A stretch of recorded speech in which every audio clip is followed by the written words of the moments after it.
Good afternoon. Our first item of business today is Time for Reflection, and our Time for Reflection leader is Alistair Cameron, Clerk to the South East Scotland Area Quaker Meeting. Thank you, Presiding Officer. Friends, as Clerk of South East Scotland Quakers, it falls to me to notify our national body of arrests of our members. There have been 8 this year, involving 6 individuals. These are some of the Quakers arrested this year throughout the UK, mostly as part of Extinction Rebellion or demonstrating against fracking. And there were around 40 more last month at a series of demonstrations against the DSEI Arms Fair in London. Now, this practice of recording arrests in our great book of suffering dates back to Quakers' earliest days in the 17th century. In those days, Quakers could be fined just for holding unauthorized worship in their homes.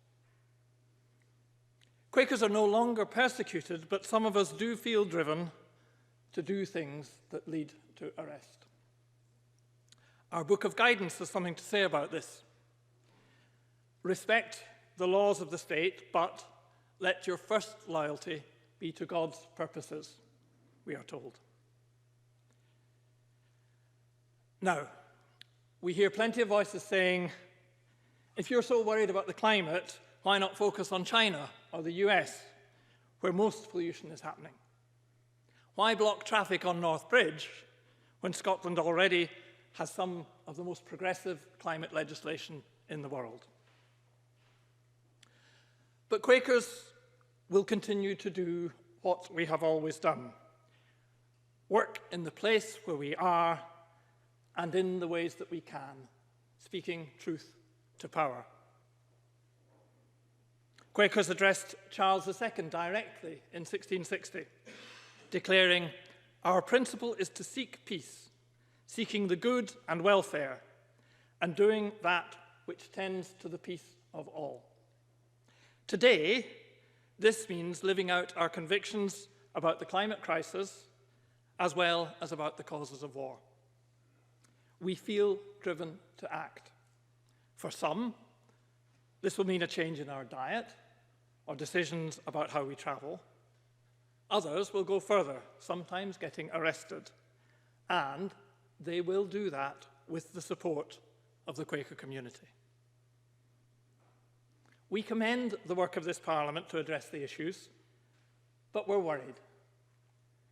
We worry that change is coming neither far enough nor fast enough, that good efforts will come under constant pressure from backsliding interests.